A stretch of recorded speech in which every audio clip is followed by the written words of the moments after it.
97.3 ESPN presents The Sports Bash with Mike Gill. It's time for Football at 4 with 97.3 ESPN.com's Andrew Dicecco. Powered by the Inside the Birds podcast. You know, we recognize the ability of the roster that's put together right now. And I think we have the ability to do something really special with this group, but it's going to take a lot of hard work. Now, live from inside the Matt Black Kia Studios, it's Football at 4. Football at 4, powered by the Inside the Birds podcast.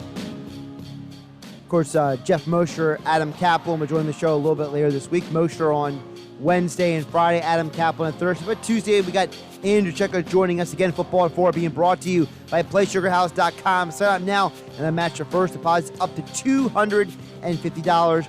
Go to PlaySugarHouse.com and win real money with their sportsbook along with casino games from the comfort of your home. Must be 21 or to play. Gambling problem? Call 1-800-GAMBLER at Dicecco NFL on Twitter.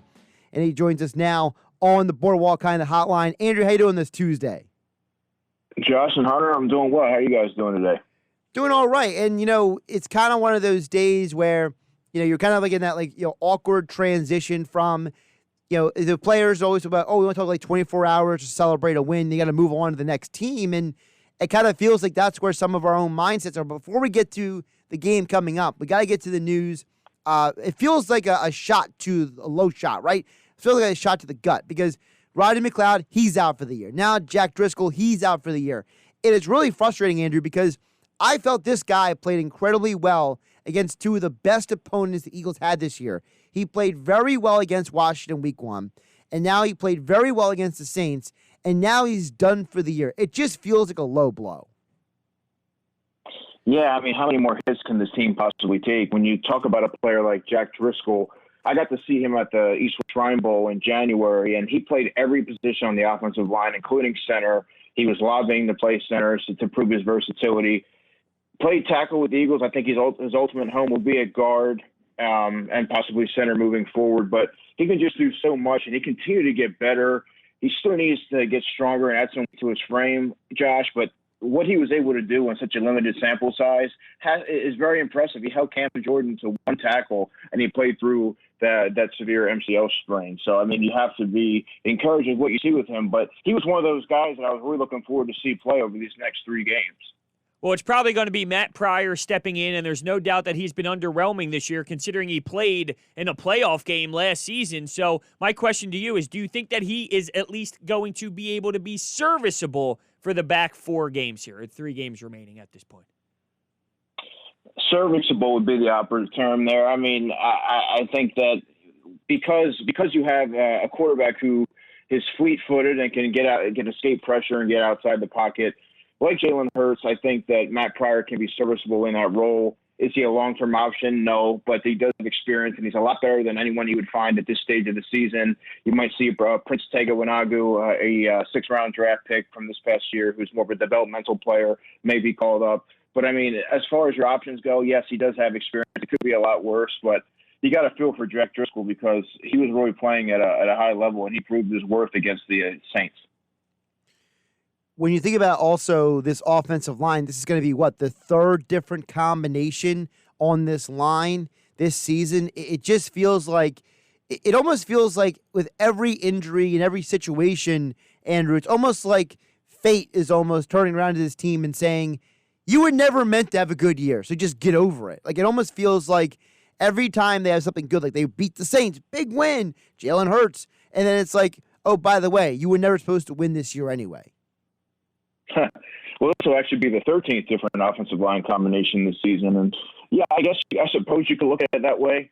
But you want to carry that positive momentum into the offseason, into the possibly even the postseason, should the Eagles be able to win out and things fall their way. You always want to end the season on a high note and really evaluate those young guys. So, and no matter where you suffer an injury, it's always a concern. So, they're going to have to see what they have here in Matt Pryor because he's really someone that should be playing. He has a lot on the table as far as his future with the Philadelphia Eagles, and he's going to be a guy that's on the roster fringe going, in training camp. And this is going to be very telling because he's going to get a lot of chance to get some good film out there.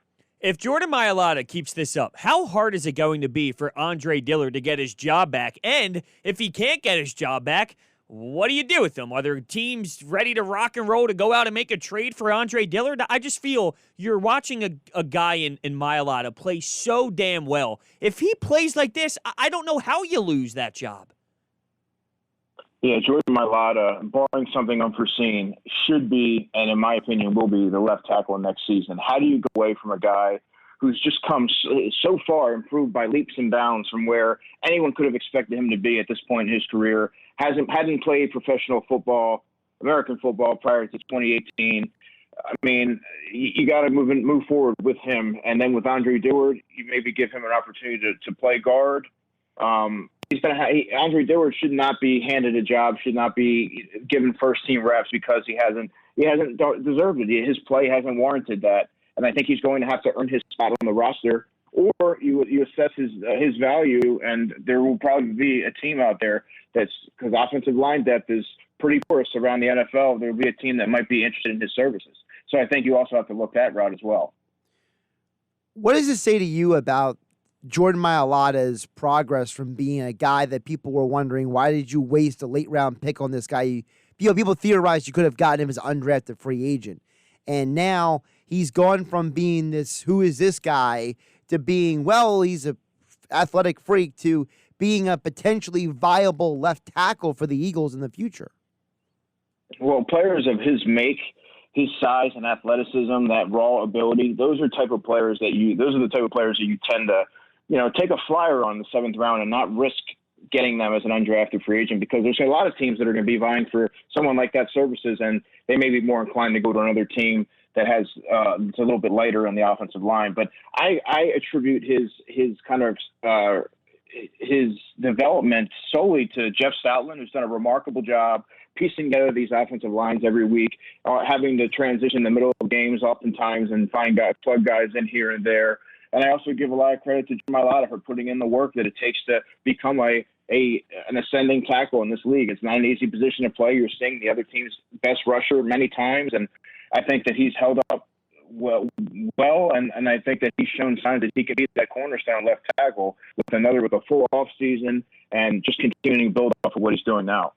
When you look at the way the organization has this built with Lane Johnson, Brandon Brooks, and obviously Jason Peters is done at this point, how much time do you think they have left with these veterans? Throw Jason Kelce in the mix. Is it time to start moving along and going in another direction? Brandon Brooks has these 2 big-time injuries. Lane Johnson hasn't been able to stay healthy this season. I know they're starting to hit that turning point of older in their careers, but do they keep riding with this and secretly in the background have the backup plans ready to go? Or do you maybe make the move and commit to being younger up front? I think to commit to being younger up front. That's one of their oldest position groups on the team right now, and I think that they need to get that. That's why these next 3 games are so important, to get these young guys these reps, because, like you said, there's no guarantee that Jason Kelce returns next season. You don't know how Brandon Brooks is going to return. He's been such a miraculous and quick healer, but we don't know how he's going to return from that and how he's going to respond, and if he's going to be able to hold up. Jason Peters, like you said, he's done. So now you got to. This should have been all about the Jordan Mailatas, the Isaac Seumalo's, the Jack Driscolls, the Prince Tega Wanogho, who's probably going to get promoted to the active roster. This is what you really need to assess, and then you kind of add a piece or two through the draft based on what you see that you need in these next few games. And I think that when you look at what the Eagles have, they need to get a lot younger in many areas. The offensive line is, first and foremost, and depending on what direction you go with your quarterback, especially if he's a young guy, in Jalen Hurts' case, you want to continue to build around that and have pieces around him to kind of grow with. You mentioned Jason Kelce. What do you think the next best option is for this team? Let's say he does walk away and that's it, and that's all she wrote for his career. What would you do at that position? Is it Isaac Seumalo? Is it Nate Herbig? Or is it someone who's not on the roster right now? What do you think their best option is at center if the Jason Kelce era eventually does end pretty soon here? Well, prior to this season, Nate Herbig was working as a center. He was a guard at Stanford, but I think that he's played well enough at guard that you almost want to find a place for Nate Herbig. And if he can hold up at center, great. And you can keep Seumalo at left guard and maybe put Jack Driscoll at right guard or But Jack Driscoll can also play center. I've seen him play center. And you want to find a way to get him into the lineup. They do have some young pieces there that can do that job. Based on what Stoughton sees, based on what the team can see over this course of the season, you may need to add a true center in the draft and go that route. But they do have some in-house candidates right now should Jason Kelsey retire. Andrew Dicecco joined us here on the Boardwalk on the Hotline on 97.3 ESPN Football at 4, powered by the Inside the Birds podcast. Follow Andrew on Twitter at @Dicecco NFL. Andrew, I want to start looking a little bit ahead to the Cardinals game because now that we know Hurts is the quarterback, now we know we have the 13th iteration of the offensive line coming up. This is a very different defense the Eagles have to deal with because Budda Baker, he's a phenomenal talent in the secondary. And realistically, though, outside of him, it's not like the Cardinals have anywhere the level of talent that the Saints do. So is it fair to say if the Eagles were able to get 24 points against New Orleans, that they should be able to get that and more against Arizona's defense? Well, if this season's taught me anything, it's never to assume anything, especially with the Philadelphia Eagles. They could very easily go out there and put up 30, and it wouldn't surprise me if they go out there and are able to muster 17 or 20 points. While the Saints defense is better on paper, Hassan Reddick, I believe, had 5 sacks last week. Now, do I expect that to happen again this week? Not likely, but they do have pieces like Hassan Reddick, like a Zach Allen, their defensive tackle. Jordan Hicks is still there and has kind of solidified that second level for them. Marcus Golden's a decent pass rusher. Patrick Peterson's still there, regardless of what people may think of his play. He's still a top corner, and Budda Baker's that movable chess piece. They do have some dynamic players on that defense still, and especially now with the offensive line taking yet another hit, they do have some pass rushers that can kind of disrupt some things there, especially from the second level. And I think that's something that really needs to be taken into account when assessing this game. When you look at the wide receiver play, I look at this Fulgham story, and I feel like it's getting slid under the rug because, well, the quarterback change and all this.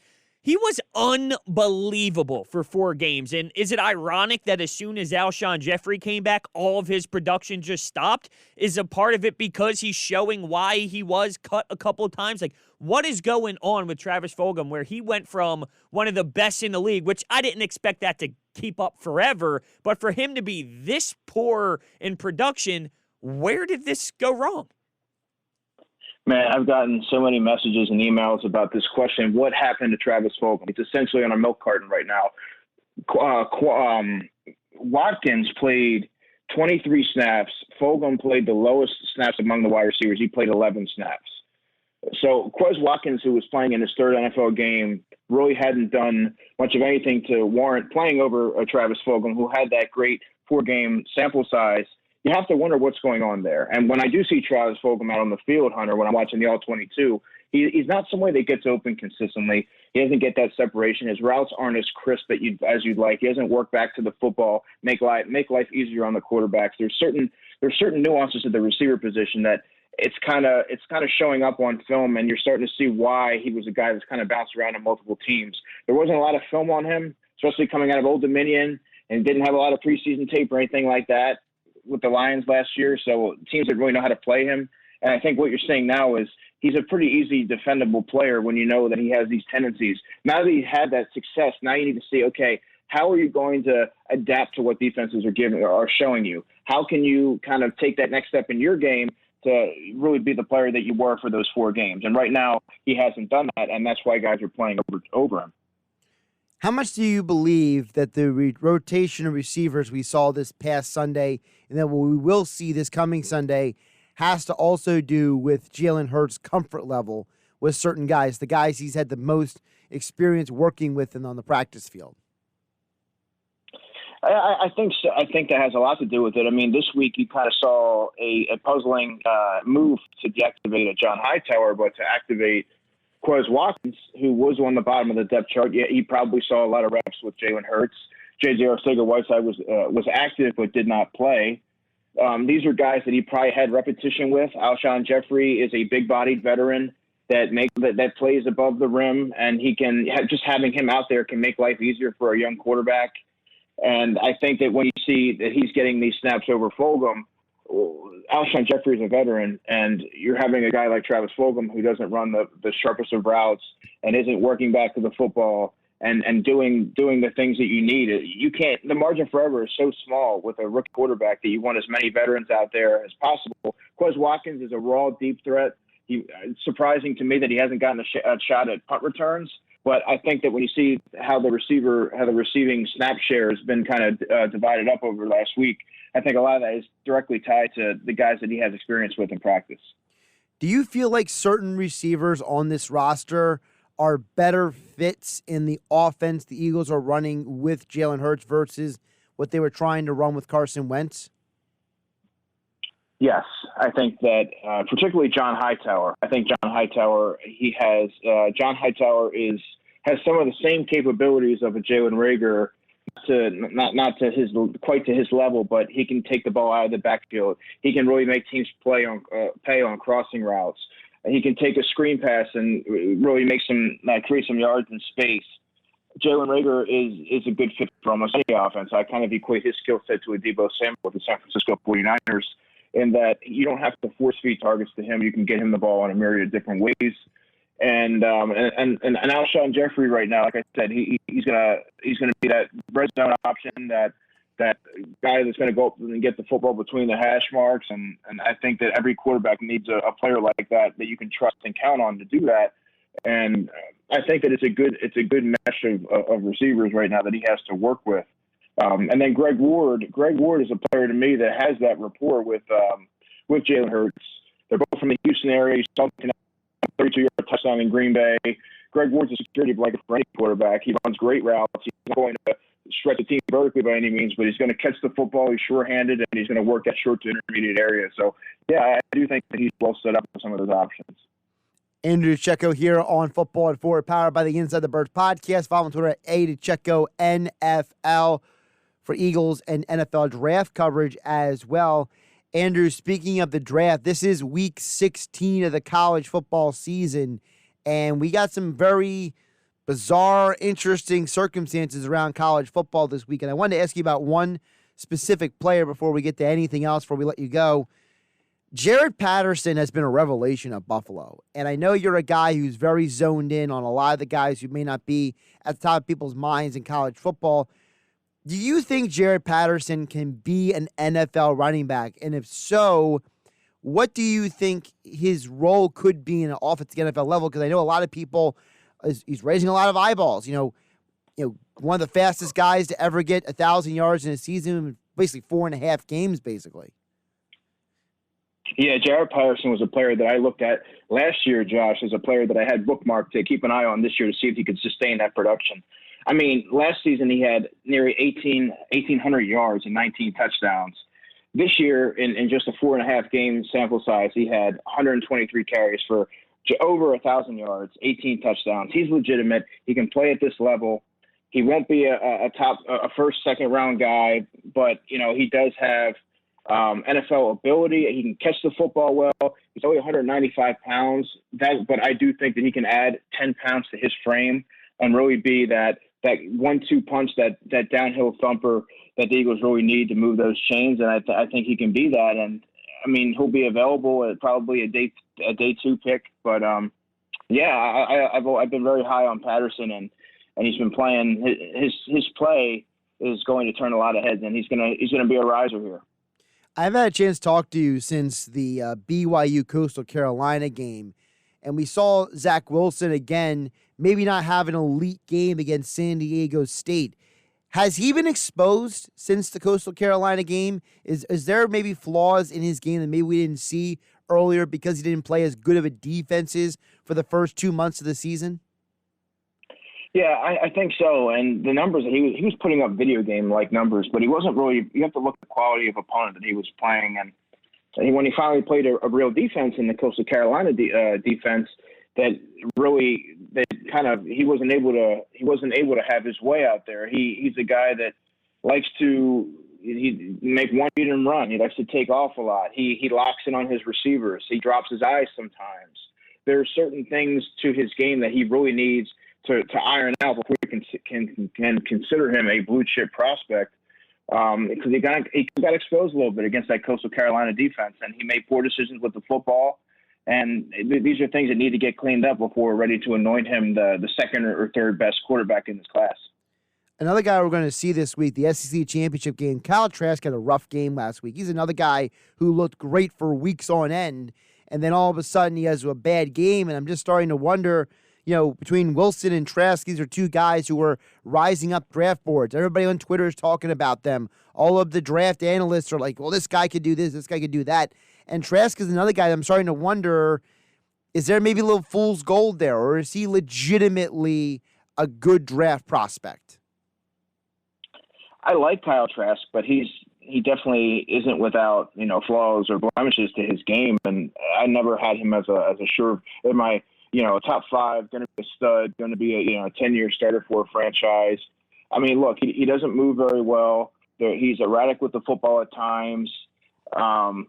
He's another, he's far from being a finished prospect, and he's going to have to answer a lot of questions in the pre-draft process and prove that he has what it takes between the years to be a franchise signal caller. And I mean, game to game, he hasn't been very consistent. It kind of reminds me a little bit of Jordan Love from last year, but that's another player that's going to be a very polarizing prospect as we enter the pre-draft process. What's a player that's going to be playing this weekend in college football, or two players you want to point out that people need to watch out for that could be really NFL players next year? Chris Olave, the wide receiver for Ohio State, I really like. He's a big-bodied guy. He can play special teams. He's fast. I think he's going to be a second-round pick. He's a red zone guy. He's just a very fluid route runner, polished product. I really think that when whoever drafts him is getting an NFL-ready player. Diamador Lenore, the corner for Oregon, they play Friday night. He's a guy that I really like. A lot of the guys in that Oregon secondary are NFL players. A lot of them opt out. He's stuck around. He's a long, big-bodied corner that plays the football well. He's been the leader of that secondary, and I think he's going to be a plug-and-play player at the next level. One more guy I want to ask you about, it's a little selfishly, Cedar Creek's own Rutgers, Bo Melton. He's had an explosive year this year. He's finally playing in a legitimate offense with Steve Gleason up there at Rutgers. How do you feel about him as an NFL prospect? Yeah, I mean, I like what he's done, and I think Greg Schiano has done a great job in kind of highlighting some of the players that they've had that's kind of been buried. I think he's probably ultimately going to be an undrafted free agent, but when you look at the breakout season that he's had, he does have NFL qualities. The traits are there. He's going to have a good pro day, and maybe he'll be invited to the combine. We still have to see, but if he has a good pro day and can wow teams in the interview process, he's going to get an opportunity. And you see countless guys like Bo Melton across the college football platform, and all they really need is the chance. And if the more you can do, the more you can stick around. And I think he can play wideout, he can play punt, he can cover kicks, he can be a returner at the next level. And those are guys that teams will take a late round flyer on. He's Andrew Dicecco. Make sure to follow him on Twitter at @Dicecco NFL for all your Eagles, NFL draft, college football analysis. Also, check out all his work at 97.3 ESPN.com covering the Philadelphia Eagles. And as all guests, he appeared on Football at 4 on the Boardwalk Honda Hotline. Great stuff today, Andrew. You bet. Take care, guys. Josh Hennick filling in for Mike Gill along with Hunter Brody here on 97.3 ESPN. Football at 4 on 97.3 ESPN being brought to you by PlaySugarHouse.com. Sign up now and then match first buys up to $250. Sportsbook from the comfort of your home along with great casino games right there at PlaySugarHouse.com and the Play Sugar House app. Must be 21 or to play. Gambling problem? Call 1-800-GAMBLER.